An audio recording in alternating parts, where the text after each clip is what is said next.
نعرہ رسالت، نعرہ رسالت، علماء اہل سنت، نعرہ تکبیر، نعرہ رسالت، مسلک اعلی حضرت، خواجہ کا ہندوستان، خواجہ کا ہندوستان، نعرہ تکبیر، نعرہ رسالت۔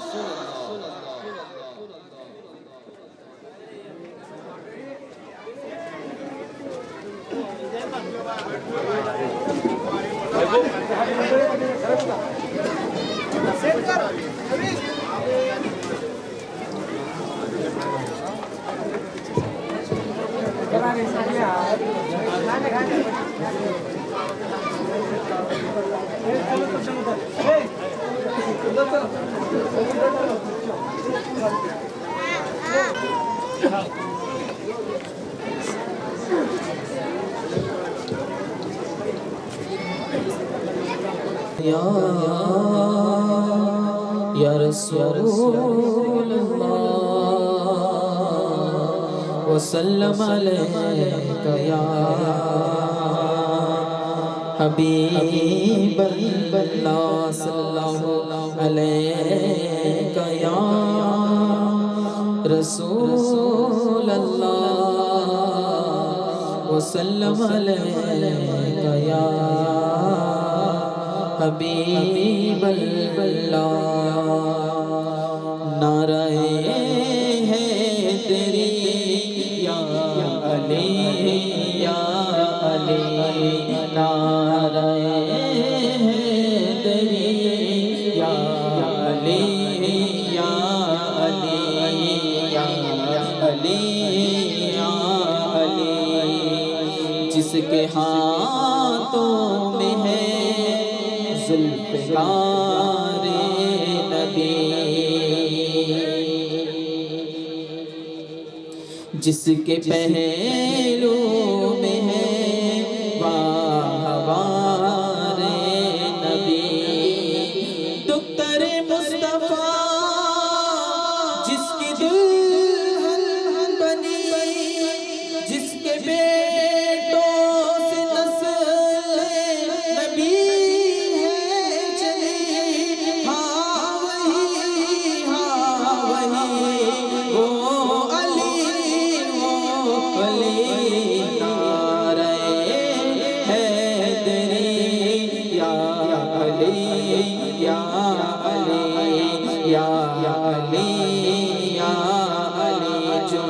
جو علی کا ہوا وہ نبی کا ہوا، یا علی کہہ دیا سارا غم ٹل گیا، وہ ہے خیبر شکن اور شیر خدا، نام سے جس کے ہر جو کل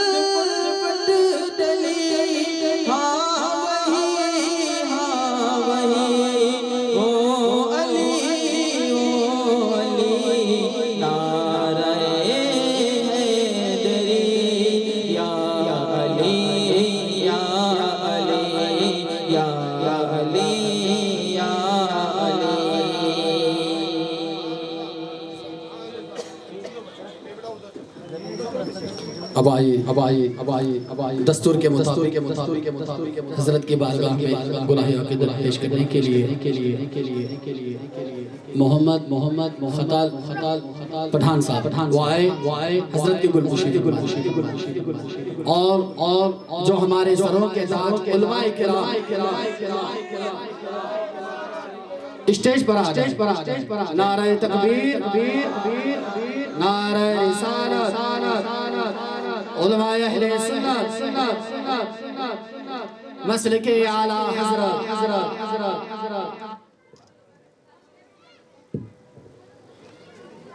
علماء کرام سے معدبانہ ادباً گزارش ہے کہ علماء کرام برائے کرم اسٹیج پر تشریف لائے۔ اب آئیے آپ کے روبرو ہندوستان کی مشہور و معروف ہستی، نوجوان دلوں کی دھڑکن، خطیب ذیشان حضرت الحاج محمد صادق رضوی صاحب رکن شورا سنی دعوت اسلامی ممبئی۔ اب آئیے حضرت کو ان 4 مصروں کے ساتھ آپ کی سماعتوں کے حوالے کروں۔ اس سے قبل آپ اپنی بیداری کا ثبوت دیں، کہے یا رسول اللہ، اور محبت سے یا رسول اللہ۔ دل سے خیال گنبد خضرا نہ جائے گا، محبت سے دل سے خیال گنبد خضرا نہ جائے گا، وہ لمحہ حاضری کا بھلایا نہ جائے گا۔ دل سے خیال گنبد خضرا نہ جائے گا، وہ لمحہ حاضری کا بھلایا نہ جائے گا، جب تک علی دلوں میں بسایا نہ جائے گا، اور محبت سے جب تک علی دلوں میں بسایا نہ جائے گا، جنت کی راہ کو پایا نہ جائے گا۔ جب تک علی دلوں میں بسایا نہ جائے گا، خلد بری کی راہ کو پایا نہ جائے گا۔ نیزے پہ چڑھ کے کہنے لگا مرتضیٰ کا لال، یہ سر حسین ابن علی کا ہے، جھکایا نہ جائے گا۔ یہ سر حسین ابن علی کا ہے، جھکایا نہ جائے گا، جب تک ہمارے سر پہ ہے عباس کا علم، اور محبت سے حضرت کو ہمیں ایسے ہی نہیں سننا ہے، ہمیں عقیدت کے ساتھ، جذبے کے ساتھ سننا ہے۔ جب تک ہمارے سر پہ ہے عباس کا علم، ہم کو یزیدیت سے ڈرایا نہ جائے گا۔ جب تک ہمارے سر پہ ہے عباس کا علم، ہم کو یزیدیت سے ڈرایا نہ جائے گا۔ میں دے چکا ہوں غوث کے ہاتھوں میں اپنا ہاتھ، میں دے چکا ہوں غوث کے ہاتھوں میں اپنا ہاتھ، دوزخ میں تو کیا میرا سایہ نہ جائے گا، دوزخ میں تو کیا میرا سایہ نہ جائے گا۔ اب آئیے حضرت کا استقبال نعرہ تکبیر اور نعرہ رسالت سے کریں۔ نعرہ تکبیر، نعرہ رسالت، علماء اہل سنت، جشن غریب نواز، خواجہ کا ہندوستان، مسلک اعلی حضرت، نعرہ تکبیر، نعرہ رسالت۔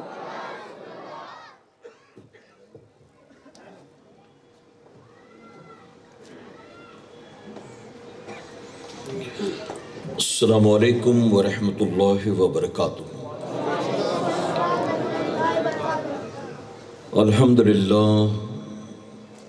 الحمدللہ رب العالمین والعاقبۃ للمتقین، والصلاة والسلام علی سید الانبیاء والمرسلین، اما بعد، فاعوذ باللہ من الشیطان الرجیم، بسم اللہ الرحمن الرحیم۔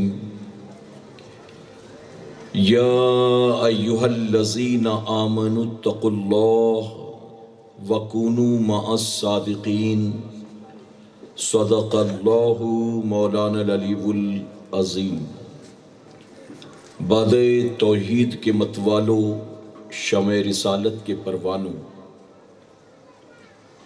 غوث و خواجہ و رضا کے چاہنے والوں، آئیے سب سے پہلے ہم اور آپ نہایت ہی ادب اور احترام کے ساتھ اپنے اور ساری کائنات کے مرکز عقیدت جناب محمد الرسول اللہ صلی اللہ تعالیٰ علیہ وسلم کی بارگاہ بے کس پناہ میں جس طرح سے میں آپ کو پڑھاؤں، میرے ساتھ مل کر مرد حضرات بآواز بلند، ہماری مائیں، بہنیں، بچیاں دھیمی آوازوں میں درود شریف کا نذرانہ پیش کریں۔ الصلاۃ والسلام علیک یا رسول اللہ، الصلاۃ والسلام علیک یا حبیب اللہ، الصلاۃ والسلام علیک یا نبی اللہ، وعلی آلک وأصحابك یا نور اللہ صلی اللہ تعالی علیہ وسلم۔ رب کعبہ کی بارگاہ میں دعا ہے، مولا اپنے حبیب صاحب لولاک صلی اللہ تعالی علیہ وسلم کے صدقہ طفیل ہم تمام حاضرین اور سامعین کو تو ماہ رجب کے فیوز و برکات سے بھرپور مالا مال فرما۔ مولا ہمیں خیر و عافیت کے ساتھ ماہ شعبان و ماہ رمضان المبارک نصیب فرما، اور موت آنے سے پہلے ہم غریبوں، ناتواں، کمزوروں کو ایک مرتبہ ماہ رمضان مدینے میں نصیب فرما۔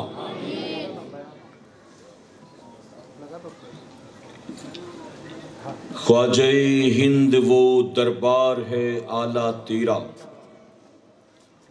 خواجہ ہند وہ دربار ہے اعلیٰ تیرا، کبھی محروم نہیں مانگنے والا تیرا، اور ہے تیری ذات عجب بحر حقیقت پیاری، ہے تیری ذات عجب بحر حقیقت پیاری، کسی تیراک نے پایا نہ کنارہ تیرا، اور غریب جائیں تو جائیں کہاں غریب نواز، غریب جائیں تو جائیں کہاں غریب نواز، وہیں تو جائیں گے ہوں گے جہاں غریب نواز، غریب جائیں تو جائیں کہاں غریب نواز، وہیں تو جائیں گے ہوں گے جہاں غریب نواز، اور تمہارے در کی کرامت یہ بارہا دیکھی، تمہارے در کی کرامت یہ بارہا دیکھی، غریب آئے ہیں اور بن گئے غریب نواز، اور تمہاری ذات سے میرا بڑا تعلق ہے، تمہاری ذات سے میرا بڑا تعلق ہے، کہ میں غریب بڑا تم بڑے غریب نواز۔ اور کسی شاعر نے بہت خوب کہا، ہمارے دین کی حقانیت کے یہ دونوں شاہد ہیں، ہمارے دین کی حقانیت کے یہ دونوں شاہد ہیں، معین الدین اجمیری، محی الدین جیلانی۔ میرے پیارے آقا علیہ الصلوۃ والتسلیم کے پیارے دیوانوں، اس وقت ہم اور آپ جشن ولادت مولا کائنات اور جشن خواجہ غریب نواز کی بابرکت محفل میں موجود ہیں۔ نوجوانان اہل سنت شاستری نگر نے ماہ رجب کی برکت والی رات میں اس بابرکت محفل کو سجایا ہے۔ اللہ رب العزت آج کی شب محفل کے سجانے والوں کا سجانا اور ہمارا اور آپ کا یہاں آنا قبول فرمائے۔ میرے پیارے آقا علیہ الصلوۃ والتسلیم کے پیارے دیوانوں، اللہ رب العزت کا بے پناہ کرم اور احسان ہے کہ اس نے ہمیں اور آپ کو اہل سنت والجماعت میں پیدا فرمایا ہے۔ آپ جانتے ہیں کہ دنیا بھر میں مسلمان کہلانے والے جتنے فرقے ہیں یا مسلمان کہلانے والے جتنے گروہ ہیں، ان میں تنہا اہل سنت والجماعت وہ جماعت ہے جو تمام انبیاء علیہ السلام سے، امام الانبیاء جناب محمد الرسول اللہ صلی اللہ علیہ وسلم سے، اور اسی کے ساتھ حضور اکرم صلی اللہ علیہ وسلم کے تمام صحابہ اکرام سے، اہل بیت اطہار سے، تمام تابعین اکرام، تبع تابعین اکرام، تمام ائمہ، مجددین، اولیاء، صوفیاء سے محبت کرنے والوں کی جماعت ہے۔ اس جماعت کے علاوہ آپ کو کوئی بھی مسلمان کہلانے والا فرقہ ایسا نظر نہیں آئے گا جو سب سے محبت کرنے والا ہو۔ اگر سب سے محبت کرتے ہیں تو صرف اہل سنت والجماعت کے لوگ محبت کرتے ہیں، میرے پیارے آقا علیہ الصلوۃ والتسلیم کے پیارے دیوانوں، ہم اولیاء صوفیاء سے جانتے ہیں کیوں محبت کرتے ہیں؟ تو اولیاء صوفیاء سے محبت کرنے کی اصل وجہ یہ ہے کہ اللہ تبارک و تعالیٰ نے اسی جماعت میں تمام ولیوں کو، تمام صوفیوں کو، تمام برگزیدہ بندوں کو پیدا فرمایا ہے۔ یعنی کوئی اللہ کا ولی ایسا نہیں ہے جس کا تعلق کسی باطل فرقے سے ہو، بلکہ سارے اولیاء اہل سنت والجماعت میں پیدا ہوئے، اور ہم تمام اولیاء سے اسی لیے محبت کرتے ہیں کیونکہ ہم ان کی جماعت میں پیدا ہوئے ہیں۔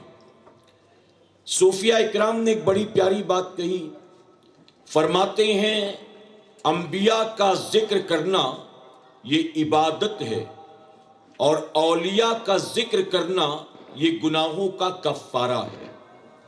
یعنی اگر انبیاء کی بات کریں تو اللہ عبادت کا ثواب دیتا ہے، اور اگر اولیاء کی بات کریں تو اللہ تبارک تعالیٰ گناہوں کو معاف فرما دیتا ہے۔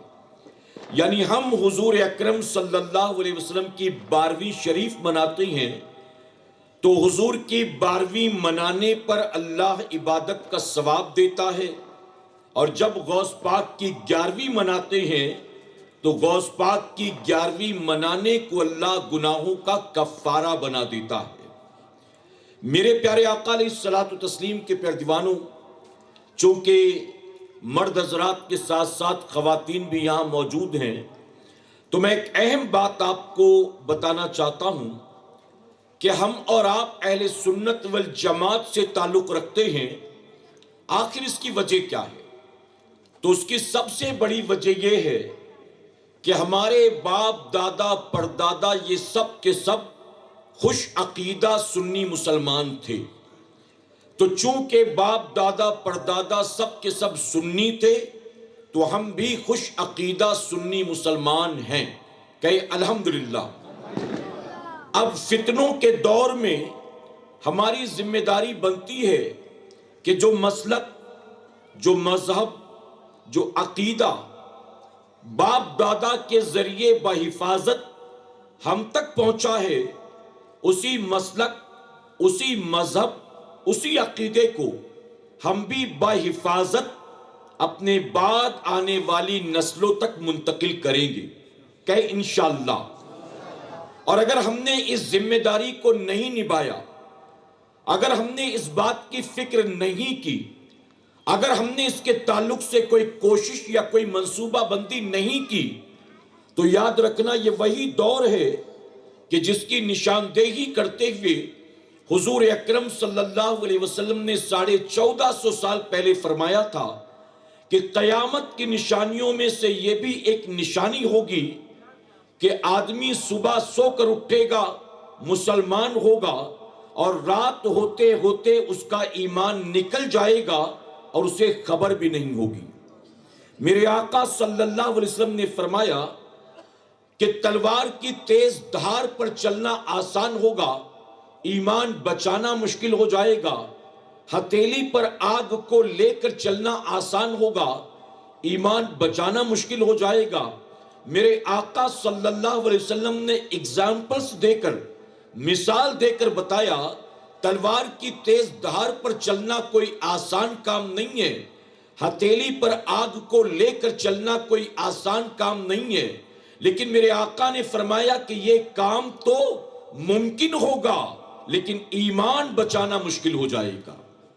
ایک مقام پر حضور اکرم صلی اللہ علیہ وسلم نے فرمایا کہ فتنوں کے دور میں وہی لوگ اپنے ایمان و عقیدے کی حفاظت کر سکیں گے جو کہ دنیا کو چھوڑ چھاڑ کر کسی پہاڑ کی چوٹی پر چلے جائیں گے، یعنی لوگوں سے کٹ کٹا کر، دنیا سے منہ پھیر کر اپنے ایمان و عقیدے کی حفاظت کے لیے جو پہاڑ کی چوٹی پر چلا جائے گا، گوشہ نشینی اختیار کر لے گا، اسی کا ایمان محفوظ ہوگا۔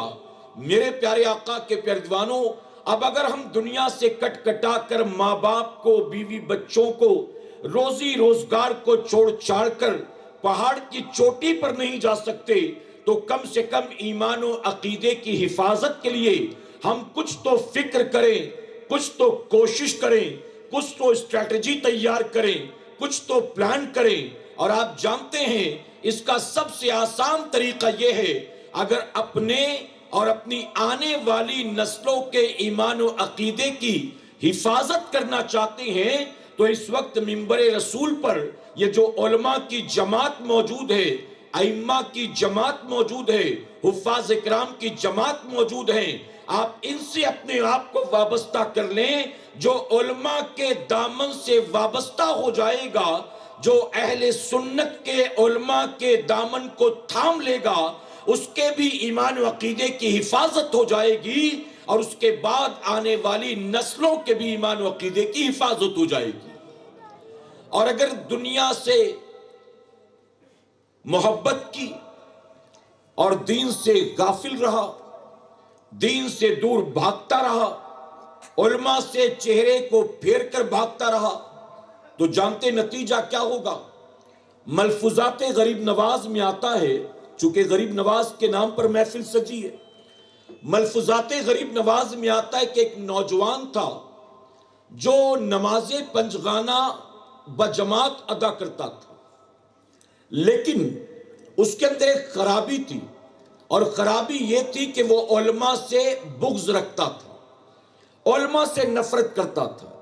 اس کے سامنے کسی عالم کی بات ہو تو کہتا یار چھوڑو، یہ مولانا لوگوں کی بات میرے سامنے مت کیا کرو، تم کتنے مولانا کو جانتے ہو؟ میں تو 50 مولانا کو جانتا ہوں، تمہیں کیا پتا کہ ان کی حقیقت کیا ہوتی ہے؟ یعنی جب بھی اپنی زبان کھولتا تو علماء کو برا بلا کہتا۔ وہ علماء سے اتنی نفرت کرتا تھا، اتنی نفرت کرتا تھا کہ جب راستے سے کسی عالم کو آتا ہوا دیکھتا تو یا تو منہ ٹیڑھا کرتا، یا تو اناپ شناپ بکتا، یا تو راستہ بدل کر چلا جاتا۔ پوری زندگی اس نے علماء سے نفرت کی، علماء سے بغض و عداوت رکھا، حالانکہ نماز پنجگانہ بجماعت ادا کرتا تھا، لیکن پوزیشن ہمارے اور آپ کی طرح تھی۔ ہم جمعہ کی 2 رکعت جس امام کے پیچھے پڑھتے ہیں، پورے ہفتے اسی امام کو گالیاں دیتے رہتے ہیں، پورے ہفتے۔ کبھی کبھی میں کہتا ہوں، ہم جب نماز میں نیت کرتے ہیں، جماعت کے ساتھ ہم نماز پڑھ رہے ہوں تو نیت کرتے ہیں، نیت میں کیا کہتے ہیں؟ نیت میں ہم کہتے ہیں پیچھے اس امام کے، کہتے ہیں نا، نیت کی میں نے 2 رکعت نماز جمعہ کی، نماز واسطے اللہ تعالیٰ کے، منہ میرا کعبہ شریف کی طرف، پیچھے اس امام کے، منہ میرا کعبہ شریف کی طرف۔ تو پیچھے اس امام کے کہتے ہیں کہ نہیں کہتے؟ تو مسجد میں تو کہتے ہیں پیچھے اس امام کے، اور جب مسجد سے نکلتے ہیں تو سوچتے کہ امام صاحب میرے پیچھے پیچھے چلیں۔ نماز کے وقت میں کہتا ہوں پیچھے اس امام کے، یعنی میں ان کے پیچھے کھڑا ہوں، اور جب مسجد سے نکلتا ہوں تو چاہتا ہوں یہ میرے پیچھے پیچھے چلا کریں۔ اور بعض لوگ یہ سمجھتے ہیں کہ پیچھے اس امام کے کا مطلب ہے امام صاحب کے پیچھے پڑے رہنا ہے، پیچھے اس امام کے مطلب امام صاحب کے پیچھے لگے رہو۔ امام صاحب کیا کھاتے ہیں، امام صاحب کپڑا کہاں سلاتے ہیں، امام صاحب کے گھر پہ کون آتا جاتا ہے، امام صاحب کے بچے کون سے اسکول میں پڑھتے ہیں، امام صاحب کے یہاں گوشت کہاں سے آتا ہے، آج کل امام صاحب اس کے ساتھ بہت اٹھ رہے بیٹھ رہے، آج کل امام صاحب اس کے ساتھ بہت گھوم رہے، ہم اسی چکر میں لگے رہتے ہیں۔ تو بعض لوگوں کو لگتا ہے کہ پیچھے اس امام کا مطلب کہ امام کے پیچھے پڑے رہو ہمیشہ۔ میرے پیارے آقا کے پیروانوں، جب وہ نوجوان علماء سے بغض رکھنے والا مر گیا، اس کے انتقال کے بعد اس کو قبر میں لٹایا گیا، تو آپ جانتے ہیں شریعت کے حکم کے مطابق اس کے چہرے کو قبلے کی طرف کیا گیا۔ مرنے والے کے چہرے کو قبلے کی طرف کرتے ہیں نا؟ آپ کے یہاں کرتے ہیں کہ نہیں کرتے؟ چہرے قبلے کی طرف۔ تو جب اس کے چہرے کو قبلے کی طرف کیا گیا تو اس کا چہرہ خود بخود پلٹ گیا، یعنی جسم جیسے کہ تیسا رہا لیکن چہرہ پھر گیا۔ لوگوں کو تعجب کہ یہ چہرہ کیسے پھر گیا؟ لوگوں نے پھر سے پکڑا اس کے سر کو، پھر سے چہرے کو قبلے کی طرف کیا، چہرہ دوبارہ پلٹ گیا۔ تیسری بار کوشش کی، پھر سے چہرہ پھر گیا۔ چوتھی بار کوشش کی، پھر سے چہرہ پھر گیا۔ 8-10 بار کوشش کر لی لیکن اس کا چہرہ خود بخود پھر جاتا. لوگ حیران کہ پوری باڈی تو جوں کی تیوں ہے, یہ چہرہ کیسے پھر جاتا ہے. اس دور کے ایک بزرگ کے پاس گئے, بزرگ سے کہا کہ ایک نوجوان ہے, نیک تھا, نمازی تھا, ہمیں تو نظر نہیں آتا کہ کبھی کسی سے جھگڑا کیا ہو, کسی کا مال کھایا ہو, کبھی حرام کام کیا ہو, لیکن قبر میں اس کا چہرہ خود بخود قبلے سے پلٹ جاتا ہے. آخر وجہ کیا ہے؟ اللہ کے ولی مراقبے میں گئے اور کچھ دیر کے بعد مراقبے سے واپس آئے اور واپس آ کر کہتے ہیں کہ اللہ فرماتا ہے اے لوگوں, میں نے اس بندے کے چہرے کو قبلے سے پھیر دیا ہے, اگر تم قیامت تک کوشش کرو گے تو بھی اس کا چہرہ قبلے کی طرف نہیں ہونے دوں گا. یہ میرے دین سے محبت کرنے والوں سے اپنے منہ کو پھیرتا تھا تو قبر میں نے اس کا چہرہ قبلے سے پھیر دیا. کیا ہاتھ لگا اس کے بتائیے؟ علماء سے بغض رکھ کر, علماء کو گالیاں دے کر, علماء سے حسد کر کے بتائیے کیا ہاتھ لگا؟ میرے پیارے آقا کے پیروانوں, آپ کو نماز جمعہ پڑھنا ہو, آپ جمعہ کی نماز کسی داڑھی منڈے کے پیچھے پڑھتے ہیں؟ پڑھیں گے؟ میں محرم میں مثال دیتا ہوں اکثر. آج مولا کائنات اور غریب نواز کے نام پر محفل سجی ہے تو سمجھا دوں. اگر آپ جمعہ کی نماز پڑھنے آئے اور آپ نے دیکھا کہ امام صاحب تو ہے نہیں مسجد میں, مصلی پر ایک داڑھی منڈا آدمی آ کر کھڑا ہو گیا ہے, آپ اس کے پیچھے نماز پڑھیں گے؟ جی ارے وہ بندہ شریعت کی نظر میں فاسق ہے اور فاسق کی گواہی قبول نہیں ہے, تو اس کی امامت کہاں سے قبول ہوگی؟ اس کی امامت جائز نہیں. میرے پیارے آقا کے پیروانوں, داڑھی منڈے کے پیچھے جمعہ کی نماز نہ پڑھو, داڑھی منڈے کے پیچھے. اچھا یہ علماء بیٹھے ہیں, اب اگر آج کے اس اجتماع میں جشن غریب نواز و جشن ولادت مولا کائنات کی محفل میں کوئی خصوصی مقرر کے طور پر کلین شیوڈ آتا, جنٹل مین, علماء پیچھے بیٹھے ہوتے, آپ اس کی تقریر سنتے؟ آپ کہتے یہ داڑھی منڈا مولا کائنات کا ذکر کرے گا, یہ فاسق و فاجر غریب نواز کی بات ہمیں بتائے گا, ہمیں اس کی تقریر نہیں سننی. سنیں گے آپ اس کی تقریر؟ نماز پنجگانہ پڑھانے کے لیے کوئی داڑھی منڈا آ جائے تو آپ اس کے پیچھے پڑھیں گے نہیں. عید بقرعید پڑھانے کے لیے داڑھی منڈا آ جائے تو آپ پڑھنے کو تیار نہیں. اسی طرح سے میرے پیارے آقا کے پیروانوں, نکاح پڑھانا ہو تو داڑھی والا قاضی چاہیے, باپ کی نماز جنازہ پڑھانا ہو تو داڑھی والا امام چاہیے, نماز پنجگانہ پڑھانا ہو تو داڑھی والا امام چاہیے, عید بقرعید کی نماز پڑھانا ہو, جمعہ پڑھانا ہو تو داڑھی والا امام چاہیے. اب آپ سوچیں کہ ان سارے کاموں کے لیے ہم داڑھی والے کو ڈھونڈتے ہیں, لیکن جب بیٹی کے لیے رشتہ تلاش کرنے نکلتے ہیں تو پھر کہتے داڑھی والا نہیں چاہیے. نمازوں کے لیے داڑھی والا, امامت کے لیے داڑھی والا, نکاح پڑھانے کے لیے داڑھی والا, اور بیٹی کی شادی کرانا ہے تو داڑھی والا نہیں چاہیے. یہ ہم مسلمانوں کی سوچ ہے. میرے پیارے آقا علیہ الصلوۃ والتسلیم کے پیروانوں, باقاعدہ گھر میں گھر کی عورتیں اپنے بیٹوں سے کہتی اگر 20, 21, 22 سال کا جوان بیٹا علماء کی صحبت میں رہ کر سنی دعوت اسلامی کے مبلغین کے ماحول سے وابستہ ہو کر اگر داڑھی رکھنے کا ارادہ کر لے تو باقاعدہ اس کا باپ کہتا ہے کہ تو داڑھی رکھے گا تو میں تجھے گھر سے نکال دوں گا. ماں کہتی ہے تو داڑھی رکھے گا تو بیٹا تیری شادی کیسے ہوگی, تجھے نوکری کون دے گا, تجھے بیٹی کون دے گا. آپ سوچیں یہ مسلمانوں کی ذہنیت ہے. جب مسلمان ہو کر ہمارے نزدیک داڑھی اور داڑھی والوں کی یہ اہمیت ہے تو جو مسلمان ہی نہیں ہیں ان سے کیا توقع کی جا سکتی ہے. اچھا بات داڑھی کی آئی تو آپ مجھے بتائیں, سیدنا صدیق اکبر سے لے کر خواجہ غریب نواز تک جتنے صحابہ, جتنے اولیاء, جتنے ائمہ, جتنے مجددین, جتنے صوفیہ گزرے ہیں, کیا کوئی ایک بھی داڑھی منڈا تھا؟ جی ایک بھی داڑھی منڈا؟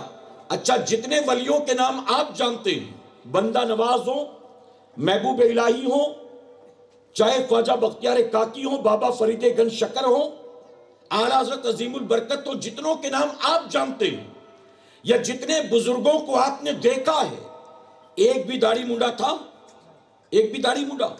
میرے پیارے آقا علیہ الصلوۃ والتسلیم کے پیارے دیوانوں، میں نے چھٹی شریف کے موقع پر جب میرا بیان فارسٹ میں تھا تو وہاں بھی یہ بات کہی تھی کہ عام طور پر ہم سنیوں کے یہاں جب اولیاء اکرام کے نام پر محفل سجتی ہے، بزرگان دین کے نام پر محفل سجتی ہے، یا کسی بزرگ کا عرس پاک ہوتا ہے، تو ہماری محفلوں میں شروع سے آخر تک اللہ کے ولیوں کی کرامات بیان کی جاتی ہے۔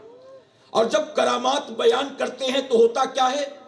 عوام کو سننے میں بڑا مزہ آتا ہے، کرامات کو سننے میں بڑا مزہ آتا ہے، اور جب عوام کو مزہ آتا ہے تو لوگ داد دیتے ہیں، اور جب داد دیتے ہیں تو سنانے والے کو بھی بڑا مزہ آتا ہے، یعنی دونوں طرف حساب کتاب برابر۔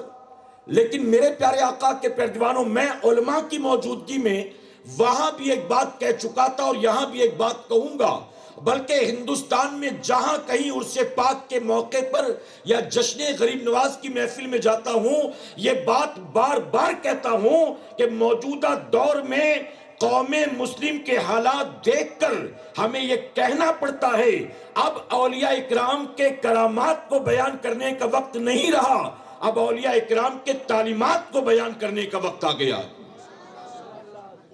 غریب نواز نے اونٹوں کو بٹھا دیا، کھڑاؤں کو اڑا دیا، انا ساگر کو کوزے میں بھر لیا، یہ سب آپ نے سنا ہے نا بچپن سے۔ آج کی محفل میں دوبارہ یہی سب ریپیٹ کروں، یہی سب دوبارہ بیان کر دوں، آپ کو اتنا ہی مزہ آئے گا جتنا پہلی بار آیا تھا۔ آپ سبحان اللہ بھی کہیں گے، آپ نعرہ بھی لگائیں گے، لیکن مجھے آپ بتائیں، اگر کسی محفل میں رات کے 2:30 3 4 بجے تک اولیاء اکرام کی کرامات پر کرامات، کرامات پر کرامات بیان کی جائے اور سننے والے داد دیں، نعرے لگائیں، جھومے، نذرانے دیں، اور محفل سے اٹھ کر جانے کے بعد فجر کی نماز میں سوتے پڑے رہے ہیں، تو رات بھر کرامت سن کر انہیں کوئی فائدہ ہوا ہے؟ سوائے کانوں کے چسکے کے، سوائے کانوں کی لذت کے انہیں کچھ ملا؟ میرے پیارے آقا کے پیارے دیوانوں، اس وقت قوم مسلم کے حالات دن بدن بد سے بدتر ہوتے چلے جا رہے ہیں۔ ہم اولیاء صوفیہ کے ماننے والے، ہم جشن غریب نواز، جشن شہدائے کربلا، جشن غوث اعظم، جشن میلاد النبی، ہم سال بھر یہ ساری محفلیں کرتے ہیں، اور ان ساری محفلوں کو کرنے کے بعد بھی آپ دل پر ہاتھ رکھ کر بتائیں کیا ہماری مسجدوں میں نمازیوں کی تعداد میں اضافہ ہو رہا ہے؟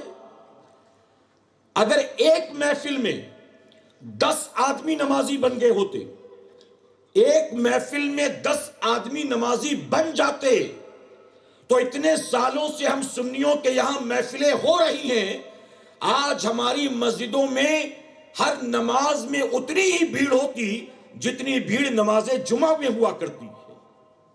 میرے پیارے آقا کے پیارے دیوانوں، جانتے ہو ایک عیسائی اسکالر نے کہا تھا، عیسائی اسکالر کہتا ہے میری اپنی تحقیق ہے، جس دن مسلمانوں کی مسجد میں نماز فجر میں اتنے لوگ اکٹھا ہو جائیں گے جتنے لوگ جمعہ کی نماز پڑھنے کے لیے آتے ہیں، توجہ ہے نا آپ کی، عیسائی اسکالر کہتا ہے میری اپنی تحقیق ہے، کہتا ہے جس دن مسلمانوں کی مسجد میں نماز فجر میں اتنے نمازی جمع ہو جائیں گے جتنے نمازی جمعہ کی نماز کے ادا کرنے کے لیے مسجد میں جمع ہوتے ہیں، جس دن فجر میں اتنے نمازی آ جائیں گے، پوری دنیا میں مسلمانوں کی حکومت نافذ ہو جائے گی، پوری دنیا میں مسلمانوں کی حکومت ہوگی۔ لیکن آپ جانتے یہ تو پاسبل ہی نہیں ہے، ہم تو شب برات میں جاگتے ہیں اور صبح فجر کی نماز نہیں پڑھتے،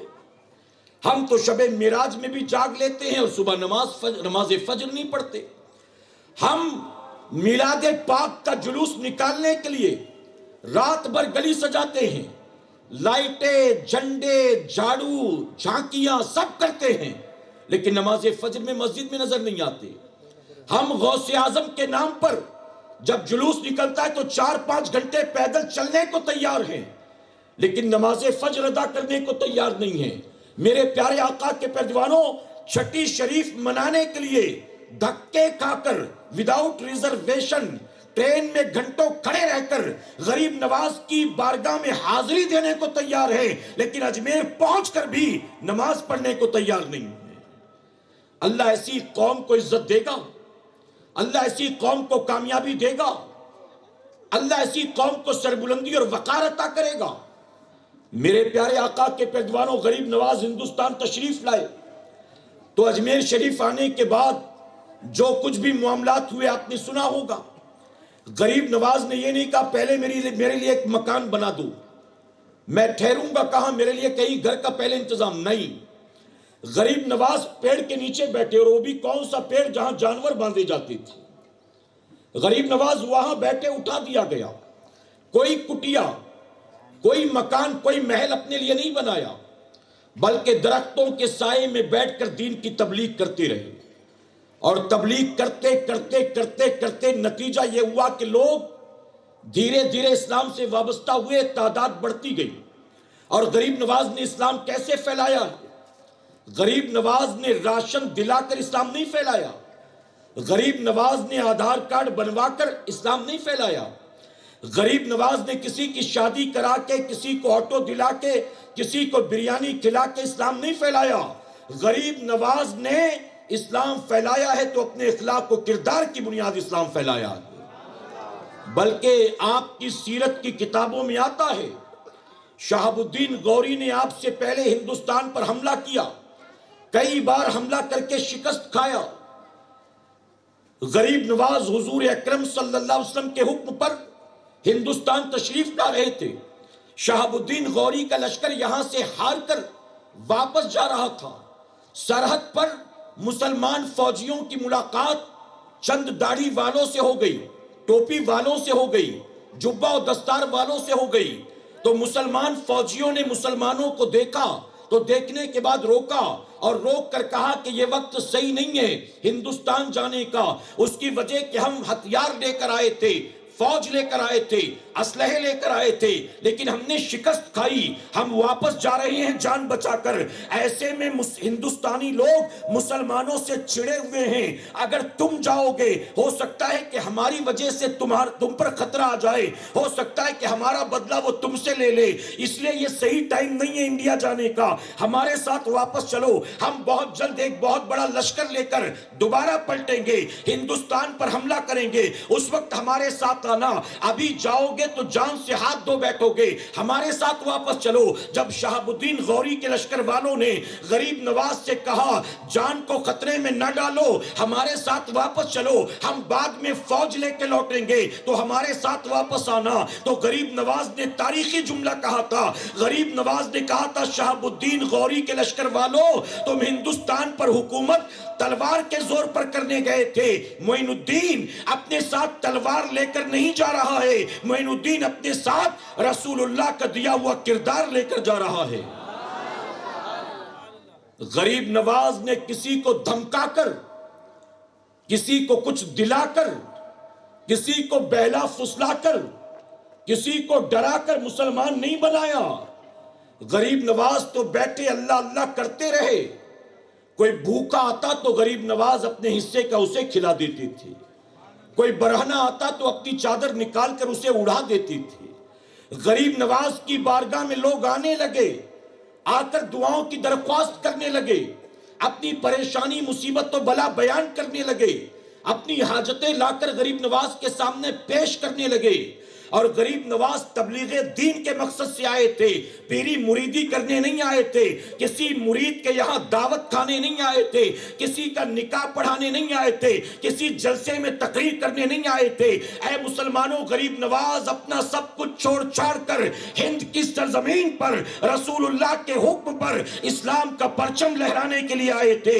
غریب نواز نے آنے والوں کا رنگ نہیں دیکھا، نسل نہیں دیکھا، ذات پات نہیں دیکھی، امیری غریبی نہیں دیکھی، کوئی بھید بھاؤ نہیں کیا. غریب نواز کی خدمت میں جو بھی آتا تھا اپنی من مانگی مرادیں لے کر جاتا تھا.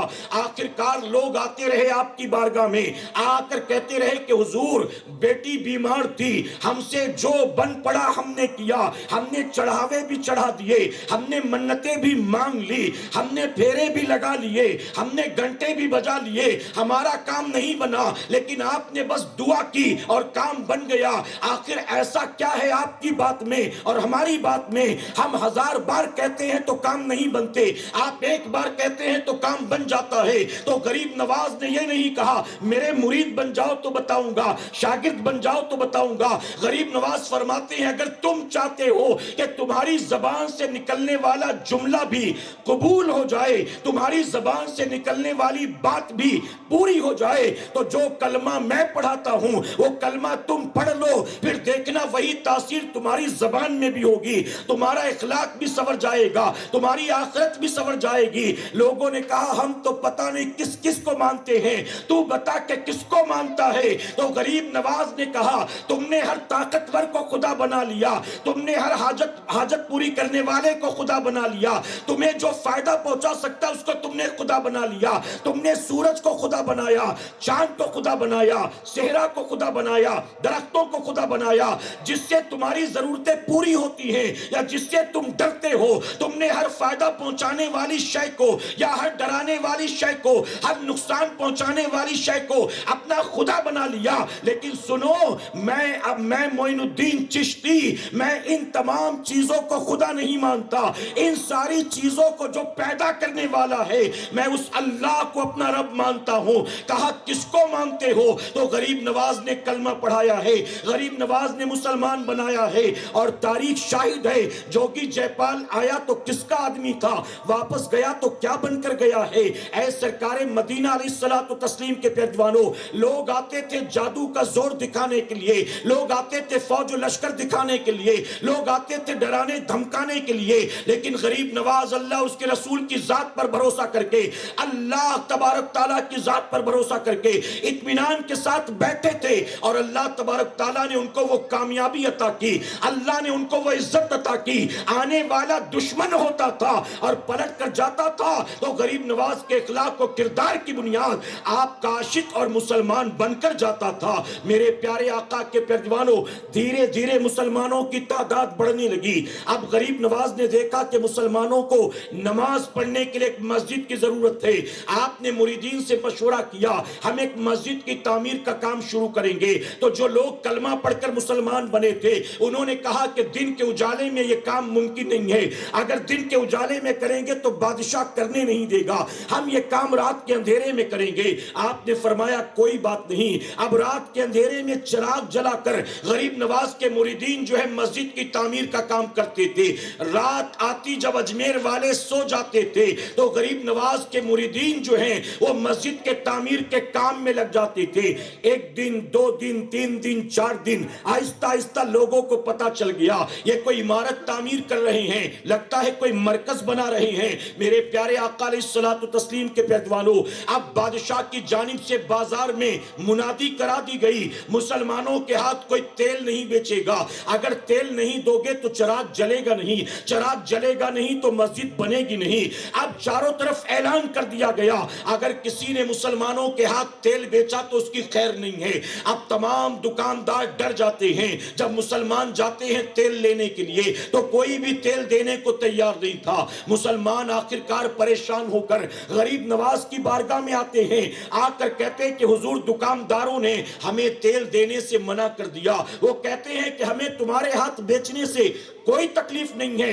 لیکن اگر بادشاہ کو پتا چل گیا تو خامخواہ میں لینے کے دینے پڑ جائیں گے، اس لیے ہم مجبور ہیں، ہم تمہیں تیل نہیں دیں گے. اب مسجد کی تعمیر کا کام پورا نہیں ہوگا، اب تو مسجد ادھوری رہ جائے گی. اب کریں تو کیا کریں؟ تمام مریدین پریشان تھے کہ کام کیسے مکمل ہوگا. لیکن غریب نواز وہ ہیں جن کے بارے میں اللہ قرآن مقدس میں فرماتا ہے الا ان اولیاء اللہ لا خوف علیہم ولا هم یحزنون. اللہ کے جو ولی ہوتے ہیں نہ انہیں کسی کا ڈر ہوتا ہے، نہ کسی بات کا غم ہوتا ہے، نہ کوئی رنج و ملال و افسوس ہوتا ہے۔ تمام لوگ ڈرے تھے کہ اب ہوگا کیا، غریب نواز مطمئن تھے۔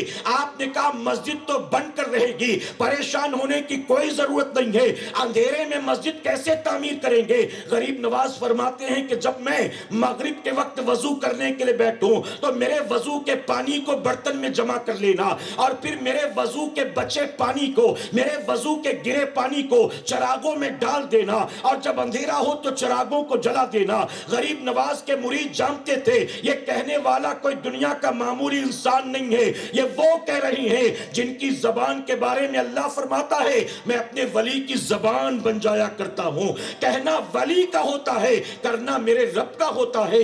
غریب نواز کے مریدوں نے آپ کے وضو کے پانی کو جمع کیا، تمام چراغوں میں تیل کی جگہ پانی ڈال دیا گیا، اور جب اندھیرا ہوا چراغوں کو جلایا گیا تو فرمایا گیا غریب نواز کے وضو کے پانی سے چراغ ایسے ہی جل رہے تھے جیسے ہر رات وہ تیل سے جلا کرتے تھے۔ اے سرکار مدینہ کے پیروانوں، یہاں بتانا مقصد صرف غریب نواز کی کرامت نہیں ہے، بتانا مقصد یہ ہے کہ غریب نواز نے ہندوستان آنے کے بعد اپنے مکان کی فکر نہیں کی، بلکہ سب سے پہلے اللہ کا گھر تعمیر کیا ہے۔ خوش نصیب ہے وہ لوگ جو اپنے جیتے جی اللہ کا گھر تعمیر کیا کرتے ہیں۔ میرے نبی بھی ہجرت کر کے مکہ معظمہ سے جب مدینہ منورہ پہنچے تو مدینے میں اپنے لیے پلاٹ نہیں خریدا، بلکہ 2 یتیم بھائیوں کی زمین تھی۔ رسول اللہ نے وہ زمین سیدنا صدیق اکبر کو دکھایا اور دکھا کر فرمایا کہ ابو بکر یہ زمین تم خرید لو، ہم یہاں اللہ کا گھر تعمیر کریں گے۔ اور مدینہ منورہ میں وہ پہلی زمین جو صدیق اکبر کے مال سے خریدی گئی، جو پہلی مسجد مدینے میں تعمیر کی گئی، اسی کو ہم اور آپ مسجد نبوی شریف کہتے ہیں۔ محبت سے کہیں آپ جانتے ہیں جنت البقیع، میرے آقا صلی اللہ علیہ وسلم نماز پڑھ کر مسجد سے نکلے اور ٹہلتے ٹہلتے اس جگہ پہنچ گئے، اس زمین کو دیکھا، دیکھنے کے بعد واپس آئے۔ سیدنا غنی سے کہا عثمان وہ بائیں جانب ذرا جا کر دیکھنا جہاں لوگوں کی بکریاں چرتی رہتی ہیں۔ عثمان وہ زمین بہت اچھی ہے، وہ زمین مجھے اچھی لگی، جاؤ جا کر ایک بار وہ زمین دیکھ کر آؤ تو اس کے بارے میں کچھ بات کرتے۔ سیدنا عثمان غنی گئے، آپ نے زمین کو دیکھا، زمین کے مالک کو تلاش کیا، آپ نے موٹی قیمت اس کے حوالے کی اور زمین کا سودا کر کے رسول اللہ کی خدمت میں آئے، عرض کرتے ہیں آقا وہ زمین آپ کو پسند آ گئی تھی، میں نے آپ کی خاطر وہ زمین خرید لی ہے۔ میرے نبی مسکرا کر کہتے عثمان میں نے تو تجھے دیکھنے بھیجا تھا، تو نے تو سودا بھی کر لیا۔ عرض کرتے آقا جو زمین آپ کو پسند آ گئی پھر اس کا مالک کوئی اور کیسے ہو سکتا ہے؟ آپ کو پسند آ گئی، میرے لیے اتنا ہی کافی تھا، میں نے وہ زمین اللہ رسول کے لیے خرید لیا ہے۔ میرے پیارے آقا کے پیروانوں، صدیاں گزرنے کے بعد بھی وہ جو مکے میں پیدا ہوئے مدینہ منورہ میں آرام کر رہے ہیں، آج شولہ پور کے شاستری نگر کی گلی میں اگر ان کے تذکرے ہو رہے ہیں تو ان کا تذکرہ کیوں ہو رہا ہے؟ ان کے محلات کی وجہ سے نہیں، ان کے حسن و جمال کی وجہ سے نہیں، ان کی پراپرٹیز کی وجہ سے نہیں، ان کی ڈگریوں کی وجہ سے نہیں، ان کے بینک بیلنس کی وجہ سے نہیں، بلکہ آج ہماری ہر محفل میں اگر ان اللہ والوں کے تذکرے ہوتے ہیں تو صرف ایک وجہ ہے، ان کا جینا بھی اللہ رسول کی رضا کے لیے تھا اور ان کا مرنا بھی اللہ رسول کی رضا کے لیے تھا۔ ہم رسمی طور پر جشن غریب نواز، جشن مولائے کائنات، جشن صدیق اکبر، جشن غوث اعظم، سنیوں علماء کی موجودگی میں ایک اہم بات عرض کرنا چاہوں گا۔ اب مسلمانوں کے حالات دیکھ کر ہمیں یہ کہنا پڑتا ہے اب جشن منانے کا وقت نہیں رہا۔ جن کے نام پر جشن مناتے ہو ان کے مشن کو اپنانے کی کوشش کرو۔ جشن بہت ہو گیا، مشن کو سمجھو۔ غریب نواز کا مشن کیا تھا؟ ہم نے دیکھا کئی لوگ ایسے ہیں جو قوالی سنتے رہتے مزے کے ساتھ، ایک وقت کی نماز نہیں، بس قوالی سن رہے ہیں۔ اگر کسی نے روکا ٹوکا تو کہتے غریب نواز بھی تو سنتے تھے۔ یعنی اگر میں قوالی سنتا ہوں تو اس لیے سنتا ہوں کیونکہ غریب نواز بھی سنتے تھے۔ ارے غریب نواز کی پوری زندگی سے تجھے صرف قوالی ملی، غریب نواز کا تقویٰ تجھے نہیں دکھا، غریب نواز کی شب بیداری تجھے نہیں دکھی، غریب نواز کا خوف خدا میں رونا تجھے نہیں دکھا، غریب نواز کے سجدے تجھے نظر نہیں آئے، غریب نواز کا تبلیغ دین کے لیے اپنے وطن تک کو چھوڑ دینا تجھے نظر نہیں آیا، غریب نواز کا کئی کئی دن تک بھوکا رہنا تجھے نظر نہیں آیا، غریب نواز کا پیر کی خدمت کرنا تجھے نظر نہیں آیا، غریب نواز کا اللہ رسول کی رضا کے لیے اپنے نفس کو قربان کر دینا تجھے نظر نہیں آیا۔ ایک مرتبہ میرے غریب نواز بیٹھے ہوئے زاروں قطار رو رہی تھی، مریدین دیکھ کر حیران کہ آج غریب نواز خود کیوں رو رہے ہیں۔ کسی کی جرت نہ ہوئی کہ کوئی سوال پوچھتا۔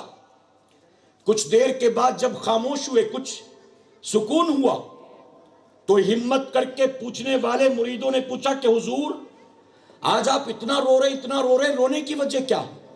اور جانتے سوال پوچھنے والا کون؟ سوال پوچھنے والا آج جیسا کوئی چرسی گنجیڑی مرید نہیں تھا، سوال پوچھنے والے بھی خواجہ بختیار کاکی رحمت اللہ تعالی علیہ، صوفی حمید الدین ناگوری رحمت اللہ تعالی علیہ۔ حضور آپ رو رہے ہیں، آپ کی خدمت میں روتے لوگ آتے ہیں، ہنستے ہوئے جاتے ہیں، آج آپ خود رو رہے ہیں۔ غریب نواز کیوں رو رہے تھے؟ سنو، کسی دنیا کے نقصان کی وجہ سے نہیں، سر درد پیٹ درد کی وجہ سے نہیں۔ غریب نواز فرماتے ہیں آج سے 30 سال پہلے جب میں نماز پڑھ رہا تھا تو مجھے نماز میں وہ مزہ نہیں آ رہا تھا جو مزہ مجھے ہر رات ملتا تھا، جو ہمیشہ مزہ ملتا تھا وہ مزہ نہیں مل رہا تھا۔ پتہ چلا اللہ والوں کو نماز میں مزہ آتا ہے، اللہ والوں کو اللہ ہمیں بھی نماز کا وہ مزہ عطا فرما دے۔ اور یہ مزہ کب ملتا ہے؟ جب بندہ دنیا سے کٹ کر رب کے حضور حاضر ہوتا ہے، خشوع اور خضوع کے ساتھ۔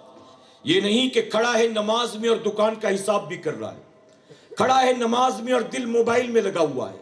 بعض لوگ تو موبائل بھی سیدھا رکھ کر کھڑے ہوتے ہیں نماز کے لیے، تاکہ اگر کسی کا کال بھی آئے تو دیکھ لوں کوئی امپورٹنٹ کال مس تو نہیں ہو گیا۔ اور بعض لوگ ایسے کہ بیچارے 2 رکعت جیسے تیسے ادا کر لیتے ہیں، اور ادا کرنے کے بعد دعا کے لیے ہاتھ بعد میں اٹھاتے، موبائل پہلے اٹھاتے ہیں۔ کبھی کبھی لگتا ہے کہ نماز پڑھتے ہی موبائل میں قبولیت کا میسج آنے والا ہے کہ تیری قبول ہو گئی، میسج چیک کر رہا ہے کہ قبول ہوئی کہ نہیں ہوئی۔ اتنا جلد بازی۔ ہمارے باپ دادا پردادا کے پاس تو موبائل نہیں تھا، زندہ تھے کہ مر گئے وہ۔ ہمارے باپ دادا پردادا تو کبھی پب جی نہیں کھیلے، ان کی صحت پر کوئی فرق پڑا؟ یوٹیوب ان کے زمانے میں نہیں تھا، وائی فائی بھی نہیں تھا، کچھ نہیں تھا، ان کی صحت پر کوئی فرق پڑا؟ لیکن آج مسلمان اتنا عادی ہو گیا، اتنا عادی ہو گیا، کبھی کبھی میں کہتا ہوں کہ یہ دن رات اسکرول کرتے کرتے کرتے کرتے کہیں تیرے انگوٹھے کی لکیریں نہ گھس جائیں۔ دن رات اسکرول کر رہا ہے، اس کی سٹوری، اس کا انسٹاگرام، اس کا ڈی پی، اس کی ریل، اس کا ٹک ٹاک، دن رات یہی کام۔ ایسا لگتا ہے کوئی کام ہی نہیں ہے، فری بیٹھا ہوا ہے۔ میرے پیارے آقا کے پیروانوں، موبائل میں ہر ایپ ڈاؤن لوڈ کر رکھا ہے۔ معذرت کے ساتھ کہتا ہوں، آج مسلمان کا موبائل آلتو فالتو ایپ سے بھرا ہوا ہے، اور مسلمان کا دامن سینکڑوں لاکھوں ایپ سے بھرا ہوا ہے۔ دامن ایپ سے داغدار، اور موبائل میں نہ جانے کون کون سے ایپ بھرے ہوئے ہیں۔ میرے پیارے آقا کے پیروانوں، غریب نواز سے پوچھا کہ حضور آپ رو رہے ہیں، رونے کی وجہ کیا ہے؟ فرماتے 30 سال پہلے کی بات ہے، جب میں نماز پڑھ رہا تھا، نماز میں مجھے مزہ نہیں آ رہا تھا، میں حیران، نماز کی لذت کہاں چلی گئی؟ وہ نماز کا لطف کہاں چلا گیا؟ وہ نماز کے مزے کہاں چلے گئے؟ آخر کون سی غلطی ہو گئی؟ کہتے نماز سے فارغ ہوا، بیٹھ کر غور کیا، تو غور کرنے پر مجھے پتا چلا کہ جلد بازی کی وجہ سے دوران وضو میں انگلیوں میں خلال کرنا بھول گیا۔ جلد بازی کی وجہ سے دوران وضو میں انگلیوں میں خلال کرنا بھول گیا. یہاں علماء موجود ہیں، پوچھیں ان سے وضو کے وقت انگلی میں خلال کرنا فرض ہے کہ واجب ہے؟ تو جواب ملے گا یہ سنت مبارکہ ہے. اب اگلا سوال پوچھیں کہ اگر وضو میں کوئی سنت رہ جائے تو نماز ہوگی کہ نہیں ہوگی؟ تو جواب ملے گا کہ نماز ہو جائے گی. ہاں، سنت کو چھوڑنے کی عادت بنانا یہ گناہ ہے. کبھی رہ گئی تو کوئی مسئلہ نہیں، نماز ہو جائے گی. غریب نواز کہتے ہیں کہ مجھے یاد آیا کہ میں انگلیوں کا خلال کرنا بھول گیا. اب جیسے ہی غلطی کا پتہ چلا کہ انگلی کا خلال مجھ سے جلد بازی کی وجہ سے رہ گیا تو مجھے رسول اللہ یاد آ گئے کہ قیامت کے دن اگر رسول اللہ نے میرا گریبان پکڑ لیا اور مجھ سے کہا کہ معین الدین میں نے تجھے ہند بھیجا تبلیغ دین کے لیے، میں نے تجھے ہند بھیجا، ہند کی بادشاہت عطا کی، میں نے تجھے ہند بھیجا لوگوں میں دین کی دعوت عام کرنے کے لیے، اور تو نے ہند میں جا کر کیا کیا؟ میری ہی سنت کو چھوڑ دیا. اگر رسول اللہ نے میرا گریبان پکڑ لیا اور اس ایک سنت کی وجہ سے میرے نبی نے مجھ سے کہا ہندوستان جا کر تو نے میری سنت کو چھوڑ دیا، تو میں رسول اللہ کو کیا جواب دوں گا؟ اپنے نبی کو کیا منہ دکھاؤں گا؟ 30 سال ہو گئے، آج تک روتا ہوں. کہتے جب بھی مجھے یہ غلطی یاد آتی ہے میں اسے یاد کر کے رونے لگتا ہوں اور یہ سوچ کر روتا ہوں کہ کاش میرے حال پر میرے نبی کو رحم آ جائے اور وہ مجھے معاف کر دے اور قیامت میں وہ مجھ سے اس کے بارے میں سوال نہ کرے. اے سرکار مدینہ کے پیروانوں، یوں ہی کوئی غریب نواز نہیں بن جاتا، یوں ہی کوئی سلطان الہند نہیں بن جاتا، یوں ہی کوئی عطائے رسول نہیں بن جاتا. ارے غریب نواز بنے تو کیسے بنے؟ جس کو رسول اللہ کی سنت سے اتنا پیار ہو کہ غلطی سے ایک سنت رہ جائے تو 30 سال تک غلطی پر روتے نظر آتے ہیں. آج اسی غریب نواز کا عرس منانے والے، آج غریب نواز کی بارگاہ میں چادر چڑھانے والے، آج غریب نواز کی غلامی کا دم بھرنے والے، آج غریب نواز کے نام کا نعرہ لگانے والے، آج غریب نواز کے نام پر گلی محلے میں محفل سجانے والے، آج غریب نواز کے نام پر چندے وصولنے والے، آج غریب نواز کے نام پر لنگر کھلانے والے. ارے نبی کی ایک سنت تو دور کی بات ہے، ہر صبح اٹھ کر یہ سارے کے سارے چہرے سے داڑھی منڈاتے ہیں اور کبھی رسول اللہ کا خیال نہیں آتا. یہ جوا بھی کھیلتے ہیں، یہ سود بھی کھاتے ہیں، اپنے بوڑھے ماں باپ کو گالی بھی دیتے ہیں، دوسرے کی بہو بیٹی پر گندی نظر بھی ڈالتے ہیں، رات بھر یوٹیوب پر گندی ویڈیو فلمیں کھیل تماشے بھی دیکھتے ہیں اور ان کی صحت پر کوئی فرق نہیں پڑتا. دن رات اللہ رسول کی نافرمانی کرے، اس کے باوجود عاشق غریب نواز ہیں، عاشق اہل بیت ہیں، عاشق غوث و خواجہ ہیں. اے سرکار مدینہ کے پیروانوں، اللہ رسول سے محبت کرنے والا، اولیاء صوفیاء سے محبت کرنے والا اپنے تن من سے پیار نہیں کرتا، پیار کرتا ہے اللہ رسول کی اطاعت سے پیار کرتا ہے، اللہ رسول کی فرمانبرداری سے پیار کرتا ہے. اور میرے پیارے آقا کے پیروانوں، میرا یہ جملہ زندگی بھر یاد رکھنا، کوئی ماوا زردہ گٹکا کھا کے ولی نہیں بنتا، کوئی پیری مریدی کر کے ولی نہیں بنتا، کوئی جھاڑ پھونک دعا تعویذ کر کے ولی نہیں بنتا، کہیں سے خلافت مل جائے تو کوئی ولی نہیں بنتا. بلکہ جانتے ہو بندہ ولی کب بنتا ہے؟ میرے پیارے آقا کے پیروانوں، نہ قوالی سننے سے ولایت ملتی ہے، نہ سٹے کا نمبر بتانے سے ولایت ملتی ہے، نہ مریدنیوں سے ہاتھ پیر دبوانے سے ولایت ملتی ہے، نہ کسی کا خلیفہ بن کر پیری مریدی کرنے سے ولایت ملتی ہے. جب بندہ اپنے رب کی رضا کے لیے اپنے نفس کا گلا گھونٹ دیتا ہے تب جا کر اللہ اسے مقام ولایت عطا کرتا ہے. غریب نواز نے اپنا سب کچھ اپنے رب کی رضا کے لیے قربان کر دیا.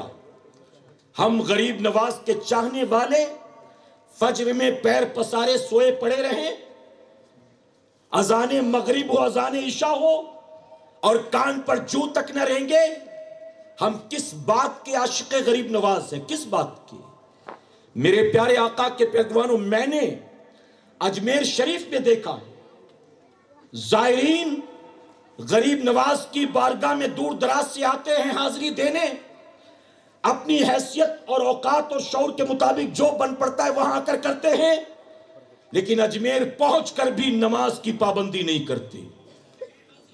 اذان کے وقت یہاں وہاں بیٹھے ہیں، اذان کے وقت بازاروں میں گھوم رہے ہیں، نماز کے وقت چائے کی ہوٹل میں بیٹھے ہوئے ہیں، بلکہ معذرت کے ساتھ کہوں گا چند سالوں سے میں یہ دیکھ رہا ہوں، اگر عرس پاک کے موقع پر اجمیر شریف کی گلی میں 2-4 ہجڑے نکل پڑے تو ہماری قوم کے 40-50 نوجوان ان کے پیچھے پیچھے بھی سیٹی تالی بجاتے ہوئے چل پڑتے ہیں۔ آپ نے دیکھا ہے کہ نہیں دیکھا؟ میرے پیارے آقا کے پیارے دیوانوں، یہ حالات ہے اس قوم کی۔ آپ نے کیا سمجھا؟ بس رسمی طور پر محفل کر دو غریب نواز راضی، رسمی طور پر لنگر کر دو اللہ تعالی راضی۔ اگر واقعی مولا کائنات سے پیار ہے، اگر واقعی خواجہ غریب نواز سے پیار ہے تو ان کی سیرت کو اپنانے کی کوشش کرے، کہیں انشاءاللہ۔ ان کے طریقے پر چلنے کی کوشش کرے، کہیں انشاءاللہ۔ اپنی زندگی سے برائیوں کو، اپنی زندگی سے گناہوں کو نکالنے کی کوشش کریں، کہیں انشاءاللہ۔ میرے پیارے آقا علیہ الصلوۃ والتسلیم کے پیارے دیوانوں، یہ بات میں نے وہاں بھی عرض کیا تھا، یہاں بھی دوہرا دوں، چونکہ ہماری مائیں بہنیں بھی موجود ہیں، وہ بھی سنتی چلیں۔ غریب نواز جب حضور اکرم صلی اللہ علیہ وسلم کے حکم پر ہندوستان روانہ ہوئے تو ہندوستان پہنچتے پہنچتے غریب نواز کے ہاتھوں پر تقریباً 1 لاکھ لوگوں نے اسلام قبول کر لیا تھا۔ محبت سے کہیں، آپ جانتے ہیں غریب نواز کے ہاتھ پر تقریباً 95 لاکھ لوگوں نے کلمہ پڑھا ہے۔ یہ بتائیے چھوٹا موٹا کام ہے؟ سنیوں، میں علماء کی موجودگی میں تحدیث نعمت کے طور پر علل اعلان یہ کہتا ہوں، ہند کی سرزمین پر اسلام کا پرچم کسی چکڑالوی نے نہیں لہرایا، کسی بوچالوی نے، کسی نیچروی نے، کسی قادیانی نے، کسی مرزائی نے، کسی بوری نے، کسی شیعہ نے، کسی وہابی دیوبندی اور سو کالڈ اہل قرآن اہل حدیث نے اسلام کا پرچم نہیں لہرایا ہے۔ ہند کی سرزمین پر اسلام کا پرچم لہرایا ہے تو خواجہ غریب نواز نے لہرایا ہے۔ اور غریب نواز بد عقیدہ کا نام نہیں ہے، خوش عقیدہ سنی مسلمان کا نام۔ غریب نواز گستاخ رسول کا نام نہیں ہے، عاشق رسول کا نام ہے۔ غریب نواز کسی غیر مقلد کا نام نہیں ہے، یہ جملہ میری قوم کے جوان یاد رکھے زندگی بھر۔ غریب نواز کسی غیر مقلد کا نام نہیں ہے، غریب نواز امام اعظم ابو حنیفہ کے مقلد کا نام ہے۔ چونکہ غریب نواز مقلد تھے، ہم بھی مقلد ہیں۔ مقلد کا مطلب جانتے ہیں؟ 4 امام میں سے کسی ایک امام کی تقلید واجب ہے۔ حنفی بن جا، شافعی بن جا، حنبلی بن جا، مالکی بن جا، 4 میں سے ایک کی تقلید واجب۔ آج مسلمانوں میں ایک فرقہ تیزی سے پھیل رہا ہے، کہتا ہے ہمارے پاس قرآن حدیث ہے، ہمیں کسی امام کو ماننے کی ضرورت نہیں ہے۔ تو میں کہتا ہوں وہی لوگ امام کو نہیں مانتے جنہیں ایمان نہیں ملا، اور امام کو وہ مانتے ہیں جنہیں اللہ نے ایمان عطا فرمایا ہے۔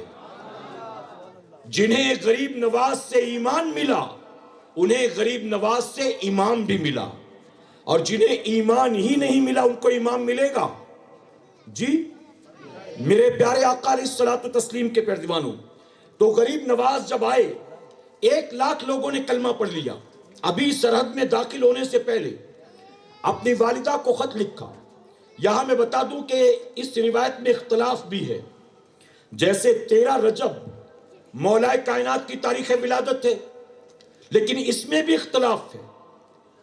ہمارے بعض بزرگوں نے لکھا کہ 13 رجب کو جو شیعہ حضرات تھے وہ حضرت علی کی ولادت مانتے ہیں، جبکہ ہماری تحقیق کے مطابق 13 رجب ان کی ولادت کی تاریخ نہیں ہے۔ تو اختلافی مسئلہ ہے۔ تو 13 رجب بعض بزرگوں نے 13 لکھا ہے اور بعض نے انکار کیا، تو یہ بھی اختلافی روایت ہے۔ بعض لوگوں کی تحقیق کے مطابق غریب نواز ہندوستان پہنچے تو والدہ کا انتقال ہو چکا تھا، اور بعض لوگوں نے یہ روایت لکھی کہ غریب نواز ہندوستان پہنچے والدہ باحیات تھی۔ 1 لاکھ لوگ مسلمان بن گئے تو اپنی والدہ کو خط لکھا اور خط لکھ کر کہا کہ امی یہ اللہ کا بے پناہ کرم اور احسان ہے، ابھی ہندوستان کی سرحد میں داخل نہیں ہوا اور اب تک تقریباً 1 لاکھ لوگ مسلمان بن چکے۔ تو ماں نے خط کا جواب دیا، بیٹا معین الدین حسن، اگر اللہ نے تیری زبان میں تاثیر دی ہے، اللہ نے تجھے یہ کمال دیا ہے، تو اس میں صرف اکیلے تیرا ہاتھ نہیں ہے، اس میں تیری ماں کا بھی ہاتھ ہے، اور بیٹا تیری ماں کا یہ ہاتھ ہے کہ اللہ گواہ ہے تیری ماں نے کبھی بنا وضو کے تجھے دودھ نہیں پلایا تھا، تیری ماں نے بنا وضو کے کبھی دودھ نہیں پلایا تھا۔ جب مائیں با وضو ہو کر بچوں کو دودھ پلاتی تھی تو بیٹا عبد القادر ہو غوث اعظم بن جاتا تھا، بیٹا معین الدین چشتی ہو تو سلطان الہند بن جاتا تھا، بیٹا ٹیپو سلطان ہو تو شیر میسور بن جاتا تھا۔ اور آج مائیں سیریل دیکھ کر، سود کھا کر، ویب سیریز دیکھ کر، ڈرامے دیکھ کر، گانے سن سن کر جب بچوں کو دودھ پلاتی ہیں تو بیٹا یا تو یوٹیوبر بنتا ہے، یا تو ٹک ٹاکر بنتا ہے، یا تو پب جی چیمپئن بنتا ہے، یا تو انسٹاگرامر بنتا ہے، یا تو نچنیا بنتا ہے، یا تو چرسی بنتا ہے، یا تو گنجیڑی بنتا ہے۔ میرے پیارے آقا کے پیروانوں، آج موجودہ دور کی ایک تلخ حقیقت یہ بھی ہے، قوم مسلم کا جوان نشے کی طرف جا رہا ہے اور قوم مسلم کی نوجوان بچیاں بے حیائی کی طرف جا رہی ہیں۔ لڑکیوں نے دوپٹے اتار دیے، چہرہ کھول دیا، بے حیا بے غیرت ہو گئی، اور لڑکے چرسی بن گئے، گنجیڑی افیمچی بن گئے۔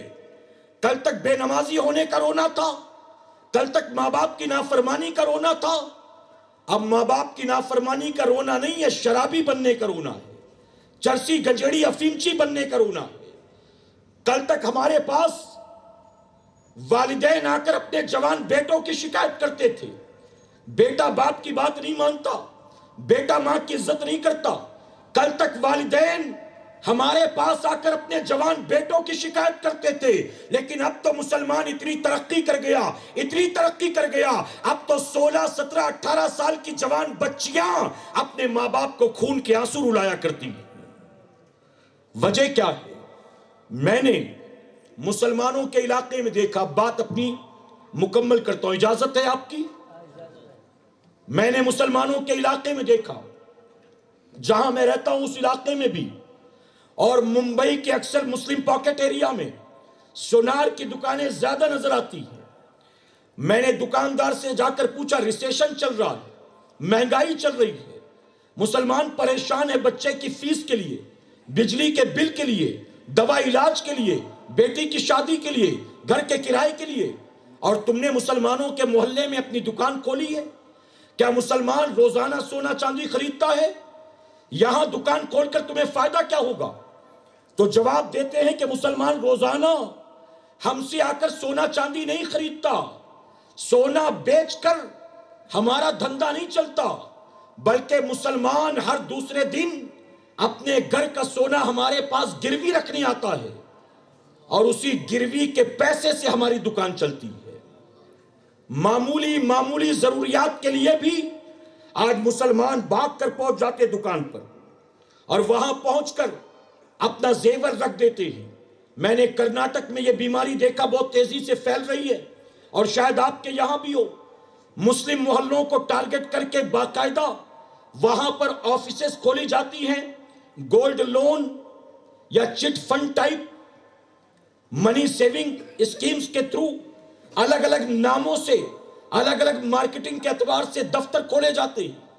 مسلمان عورتوں کو تلاش کر کر کے انہیں قرض دیا جاتا ہے معمولی انٹرسٹ پر، اور کچھ ایسی عورتیں ہوتی ہیں ضرورت نہ ہونے پر بھی کہتے ہیں چلو لے لیتے ہیں 20,000 کیا فرق پڑتا ہے، تھوڑا تھوڑا کر کے تو دینا ہے، لے لیتے ہیں 40,000 کیا فرق پڑتا ہے، تھوڑا تھوڑا تو کر کے دینا ہے۔ میرے پیارے آقا کے پیروانوں، ان کا یہ جو بزنس کر رہے ہیں، ان کا اصل ٹارگٹ مسلمان عورتیں ہوتی ہیں، مردوں کو انٹرٹین نہیں کرتے، ان کو بس عورتیں چاہیے۔ 8 10 15 20 عورتوں کو جمع کرو، پوچھو شریعت نے بھابھی کو دیور کے سامنے آنے کی اجازت دی ہے؟ شریعت نے دوست کی بیوی کو دوست کے سامنے آنے کی اجازت دی ہے؟ ارے آپ کا اپنا کزن، ماموزاد بھائی، پھپھیرا بھائی، چچیرا بھائی، آپ اس کے سامنے نہیں آ سکتی، وہ آپ کے لیے غیر محرم، آپ اس کے لیے غیر محرم۔ لیکن آج ہو کیا رہا ہے؟ مسلمان عورتیں اگرچہ برقع پہنا ہے، غیر مسلموں کے سامنے بیٹھ رہی ہیں 10 20 25 ہزار لینے۔ میں نے کرناٹک کے کئی علاقوں میں اس عنوان پر تقریر کی اور مجھے غیرت آتی ہے کہتے ہوئے، مسلمان عورتیں معمولی ضروریات کے لیے بھی ہاتھ پھیلاتی ہیں ان کے سامنے، اور 5 مانگتی ہیں تو یہ 10 مانگتی ہیں تو وہ 20 دیتے ہیں، انہیں دینے میں کوئی پرابلم نہیں، اور اس کے بعد سود کے ساتھ پیسے واپس لیے جاتے ہیں۔ اے سرکار مدینہ کے پیروانوں، آپ کے قریب کرناٹک میں کئی کیسز ایسے ہوئے، ان عورتوں سے سود کے پیسے وصولے جاتے ہیں، عورت زندگی بھر سود دیتی رہتی اور مدل وہیں کا وہیں رہتا ہے، اور کبھی حالات ایسے بن جائیں عورت سود کا پیسہ نہیں دے سکتی تو وہاں آفر کیا جاتا ہے، اگر سود کا پیسہ نہیں دے سکتی تو کوئی بات نہیں، ہمارے ساتھ 1 گھنٹے کے لیے فلاں لاج میں چلنا پڑے گا، فلاں ہوٹل کے بند کمرے میں چلنا پڑے گا۔ کئی عورتیں ایسی ہیں کہ جنہوں نے سود کے پیسے نہ دے پانے کی وجہ سے اپنی عزت کو داؤں پر لگا دیا ہے، اور کچھ خوددار عورتیں ہیں جو اس چنگل میں پھنس جاتی ہیں، جب عزت داؤں پر لگانے کی باری آتی ہے تو اپنی عزت کو بچانے کے لیے وہ خودکشی کرتی نظر آتی ہیں۔ اے مسلمانوں، میرا ایک جملہ یاد رکھنا، اگر اللہ اور اس کے رسول صلی اللہ علیہ وسلم نے کسی چیز کو حرام قرار دے دیا ہے تو دنیا لاکھ اس میں فائدے دکھائے، اس میں سوائے نقصان کے تمہیں کبھی کوئی فائدہ نہیں ہو سکتا۔ اگر ایک پہلو بھی فائدے کا ہوتا تو سود سے اللہ اور اس کے رسول نے منع نہیں کیا ہوتا۔ اگر منع کر دیا، میرے نبی پیٹ پر پتھر باندھے، میرے آقا کے گھر میں کئی دن چولہا نہ جلے، کیا بتائیے یہاں اتنی غربت آ گئی ہے؟ ایک انصاری صحابی میرے نبی کے بارگاہ میں پہنچے، اپنی غربت کی شکایت کرتے، میرے آقا نے فرمایا تمہارے گھر میں کچھ ہے؟ سنو سنیو، میرے آقا نے فرمایا تمہارے گھر میں کچھ ہے؟ کہتے ایک ٹاٹ ہے جس کو بچھا کر سوتا ہوں، اور ایک پیالہ ہے جس میں پانی پیتا ہوں، کھانا کھاتا ہوں، وضو کرتا ہوں، ان 2 چیزوں کے علاوہ گھر میں کوئی نہیں، کچھ نہیں۔ اے شولہ پور والوں، اے میری قوم کی بچیوں، عورتوں، کیا تمہارے گھر میں اس سے زیادہ غریبی آ گئی ہے؟ غیروں کے سامنے ہاتھ پھیلاتی ہو، غیروں کے سامنے چہرہ کھول دیتی ہو، غیروں کے سامنے بن حجاب کے آتی جاتی ہو، غیروں کے سامنے 4 پیسے زیادہ مل جائیں اس لئے مسکرا کر باتیں کرتی ہو۔ میرے نبی نے فرمایا قیامت کے دن میری چادر میری امت کے مردوں کا سہارا ہوگی، اور میری بیٹی فاطمہ کی چادر میری امت کے عورتوں کا سہارا ہوگی۔ وہ سود کا دھندا کرنے والی، وہ لوگوں کو سود دلانے والی، وہ سود میں گارنٹر بننے والی، وہ سود پر عورتوں کو آمادہ کرنے والی، بتا قیامت کے دن یہ تو نے حرام کھا کر، حرام لوگوں کو کھلا کر جو اپنے نفس کو موٹا کیا ہے، قیامت میں خاتون جنت تجھے اپنی چادر میں لیں گی؟ چند دنوں پہلے کی بات ہے، فلسطین کی چند زخمی بچیاں جن کی عمر 16-17 سال کی تھی، نقاب میں ہیں، جسم زخمی ہے، اور روتے روتے وہ بچیاں کہتی ہیں ہم رات کو جب سوتے ہیں تو برقع پہن کر سوتے ہیں کہ کہیں رات کے اندھیرے میں اگر بمباری کی وجہ سے مارے گئے تو مرنا تو گوارا ہے لیکن بے پردگی ہو جائے گوارا نہیں۔ ایک 60-65 سال کی بوڑھی عورت کو جب ایک ملبے سے نکالا جا رہا تھا تو عورت نے باہر آنے کے لیے ہاتھ بعد میں بڑھایا، نکالنے والوں سے پہلے کہا کہ مجھے دوپٹہ لا کر دو، میرے پاس دوپٹہ نہیں ہے۔ سوچو جہاں دن رات بمباری ہو رہی ہے، جن کے ماں باپ بھائی بہن سب بچڑ گئے، جنہیں خود نہیں پتا کہ سانس کب تک چلے گی، دھڑکن کب تک چلے گی، زندگی کب تک ساتھ دے گی، جنہیں یہ نہیں پتا ہے وہ ایسے حالت میں بھی بمباری کے ماحول میں اپنے پردے اور حجاب کا خیال رکھیں۔ اور ہمارے گھر کی عورتیں، ہماری بیٹیاں، ہماری بہویں 4 ٹکوں کے چکر میں اتنی بے غیرت ہو گئی، غیر محرم مردوں سے مسکرا کر باتیں کر رہی ہیں، ان سے ہنس بول رہی ہیں، ان کے آنے پر good morning sir, good afternoon sir, how are you sir یہ کر رہی ہو۔ ذرا سوچو کہ مرنے کے بعد رسول اللہ کو کیا منہ دکھاؤ گی۔ اور ایسے مردوں کے بارے میں بھی میرے نبی نے فرمایا وہ مرد دیوس سے۔ علماء سے پوچھنا اردو میں دیوس کا مطلب کیا، میں بتاؤں گا، گالی ہوتی ہے۔ انگریزی میں کہتے پمپ، پمپ۔ میرے نبی فرماتے وہ مرد دیوس ہے جس کی جانکاری میں اس کی بیوی سچ سور کر گھر سے نکلتی ہے، غیر مردوں سے ملتی جلتی ہے۔ آپ کی بیٹی جا رہی ہے، کہاں جا رہی ہے؟ پیسہ لانے جا رہی ہے۔ کہاں جا رہی؟ ہفتہ دینے جا رہی ہے۔ کہاں جا رہی؟ میٹنگ میں جا رہی ہے۔ آپ کیا سمجھ رہے ہو؟ آخرت کا سامان جمع کر رہے ہو کہ اپنی خاطر جہنم کی آگ؟ رسول اللہ نے فرمایا سود کے دھندے جو کرتے ہیں، یہ جو آپ انٹرسٹ دے رہے ہو، 20,000 پہ 5 ہی ہے، زیادہ نہیں ہے، 30,000 پہ 8 ہی ہے، زیادہ نہیں ہے، تمہیں لگتا ہے یہ معمولی ہے؟ اللہ رسول نے جس سے منع کر دیا وہ معمولی سا معمولی کیوں نہ نظر آتا ہو، سوائے شیطانی وسوسے کے اس کے علاوہ کچھ بھی نہیں ہے۔ اے خاتون جنت کی کنیزوں، میرے نبی نے فرمایا سود کے جو گناہ ہیں اس کے 70 درجے ہیں، یعنی سود کا لین دین جو لیتا ہے، دیتا ہے، گواہی دیتا ہے، لکھت پڑھا کرتا ہے، گارنٹر بنتا ہے، سود کے کاروبار میں جو انوالو ہوتا ہے، آقا فرماتے ہیں اس کے گناہوں کے 70 درجے ہیں، 70 کیٹیگریز ہیں اس کے سنس کے، اس کے پاپ کے، اور 70 درجوں میں میرے نبی فرماتے سب سے آخری درجہ یہ ہے کہ مرد اپنی ماں کے ساتھ زنا کرتا ہے۔ 70 میں سب سے آخری ہے کہ بیٹا اپنی ماں کے ساتھ زنا کرے، اور آج ہماری بیوی لے کر آ رہی، ہم خوش ہو رہے ہیں، کوئی بات نہیں، 2-2 ہزار کر کے تو دینا ہے، 3-3 ہزار کر کے تو دینا ہے، کوئی بات نہیں۔ بیوی کو بھیج دیا غیروں کے ساتھ۔ معاشرے میں کئی مرد ایسے ہیں کہ جو بیویوں کو، ہمارے پاس شکایت آتی ہے، تلخ جملہ ہے، عرض کرتا ہوں، کئی لوگ شکایت کرتے ہیں مرد اتنا بے حیا بے غیرت ہو گیا، اپنی بیوی کو صرف سود پر پیسے لینے نہیں بیچتا، اپنی بیوی سے کہتا مجھے پیسے چاہیے، عزت بیچ کر کمائے تو بھی چلے گا، مجھے بس پیسہ چاہیے۔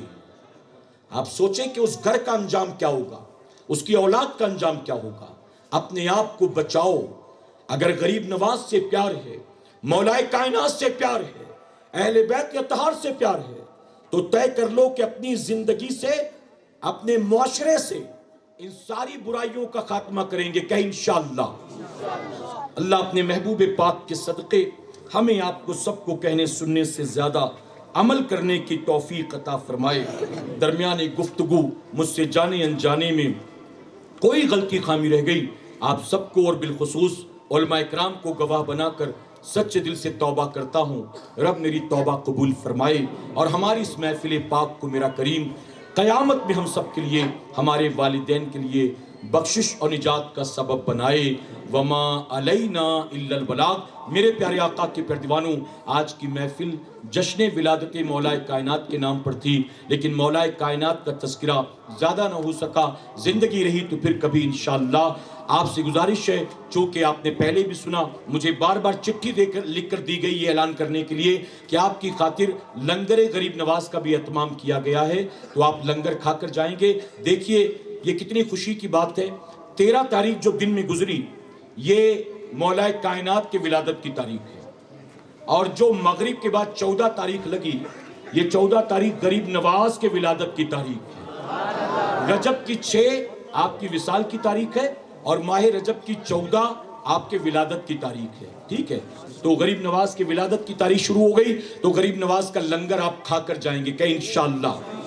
انشاءاللہ ایس ڈی آئی ٹیم امید کی جانب سے انٹلیکچوئلز کے لیے، پروفیشنلز کے لیے، اسٹوڈنٹس کے لیے آنے والے سنیچر کو 18 تاریخ کو کالج میں ایک ایجوکیشنل اور موٹیویشنل پروگرام رکھا گیا ہے۔ ایڈریس آپ ہمارے افضل سر سے لے لیجئے گا۔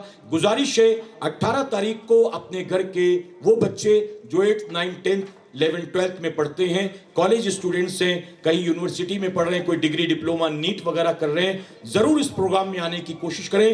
اس میں ہمارے 2 ساتھی آ رہے ہیں تربیت کے لیے، جناب موسیٰ نوری صاحب، یہ کیمیکل انجینئر ہیں، اور دوسرے آ رہے ہیں جناب سلمان پیٹی صاحب، یہ سلمان پیٹی والا، یہ جو ہیں یہ آئی ٹی پروفیشنل ہیں، ایرونیٹک انجینئر ہیں، اور یہ چنئی یونیورسٹی کے گولڈ میڈلسٹ ہیں الحمدللہ۔ اور تحدیث نعمت کے طور پر بتاؤں کہ یہ دونوں سنی دعوت اسلامی کے مبلغ ہیں، اور یہ دونوں امیر سنی دعوت اسلامی کے مرید ہیں۔ یہ آپ کی تربیت کے لیے آ رہے ہیں، تو 18 تاریخ کو اس میں بھی آپ ضرور شرکت کی کوشش کریں۔ اللہ ہم سب کو کہنے سننے سے زیادہ عمل کی توفیق عطا فرمائے۔ میرے پیارے آقا کے پیروانوں، آپ کے یہاں شولہ پور میں اکثر ایسا ہوتا ہے کہ میں جلد بازی میں نکلتا ہوں کیونکہ 10:30 بجے ہی کی ٹرین ہوتی ہے، اور پھر اگر اس کو مس کر دوں تو پھر اس کے بعد پھر کل دوپہر تک پہنچوں گا. حالانکہ صبح 9 ساڑھے 9 بجے میرا پاسپورٹ آفس میں اپوائنٹمنٹ ہے، اور 3:30 بجے میری روانگی ہے پھر ممبئی سے بیلگام کے لیے. کل وہاں ایک مدرسے کی دستار بندی کا پروگرام ہے، تو میں اجازت چاہوں گا، آپ سے گزارش کروں گا بنا افراتفری کے اطمینان سے بیٹھیں گے، صلاۃ و سلام دعا میں فاتحے میں شریک ہوں گے، اور پھر مصافحہ کرتے ہوئے علماء سے لنگر کھاتے ہوئے آپ جائیں گے انشاءاللہ. ٹھیک ہے، مجھے اجازت ہے جی، مجھے اجازت ہے. دیکھیے آپ آئے 8:30 9 بجے، میں تو دوپہر تقریباً 2:30 پونے 3 بجے آ گیا تھا، تو میں تو تب سے یہاں پر ہوں. آپ اس وقت ملتے تو مصافحہ کر لیتا، لیکن اب تو مصافحے کا وقت نہیں ہے، معذرت چاہتا ہوں. پھر کبھی انشاءاللہ 18 تاریخ یاد رکھیں. اللہ ہم سب کے علم اور عمل میں خوب برکتیں عطا کرے. السلام علیکم ورحمۃ اللہ وبرکاتہ. 18 تاریخ کا جو پروگرام ہے صبح 9 سے 5 بجے تک پانگل ہائی اسکول میں جو ہے یہ پروگرام ہوگا، SDI ٹیم امید کا. ٹھیک ہے، سوشل کالج میں. تو تمام لوگوں سے شرکت کی درخواست ہے. السلام علیکم. درود شریف پڑھنے ایک مرتبہ.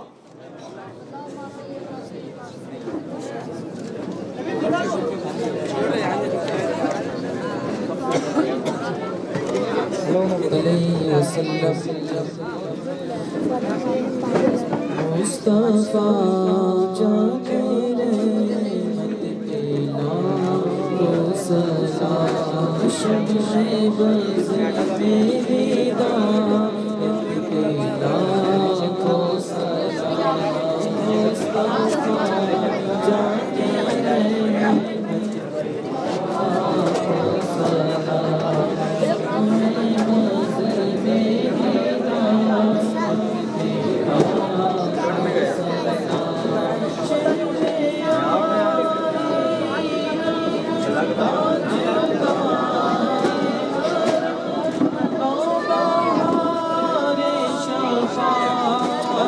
پیلا کو سلام، شمع بز میں ہدایت شمع بز میں ہدایت پیلا کو سلام. خواجہ خواجگاں دین کے وہ معین، خواجہ دین و ملت پیلا کو سلام. مصطفیٰ پیلا کو سلام، شمع بز میں ہدایت پیلا کو سلام. ڈال لی قلب میں عظمت مصطفیٰ، سیدی اعلیٰ حضرت پیلا کو سلام. مصطفیٰ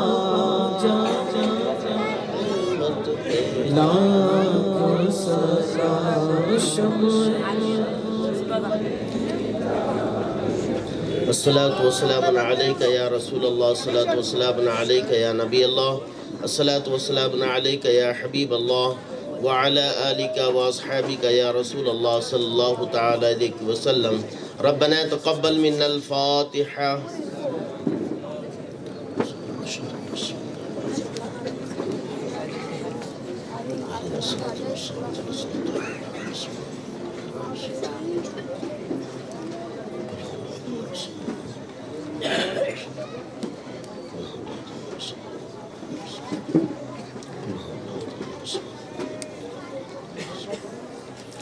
قال الله تبارك وتعالى في شان حبيبه: إن الله وملائكته يصلون على النبي يا أيها الذين آمنوا صلوا عليه وسلموا تسليما.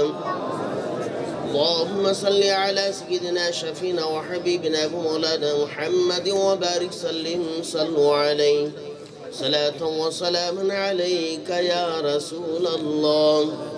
ألا إن أولياء الله لا خوف عليهم ولا هم يحزنون الذين آمنوا وكانوا يتقون سبحان ربك رب العزة عما يصفون وسلام على المرسلين والحمد لله رب العالمين.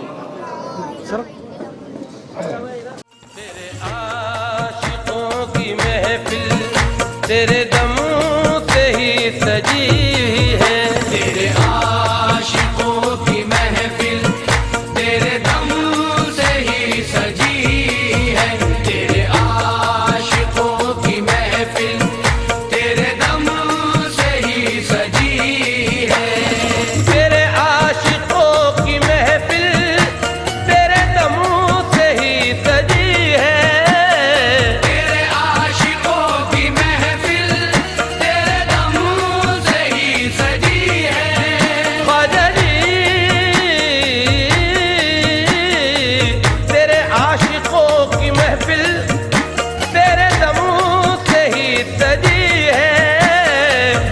تیرا کرم ہے خواجہ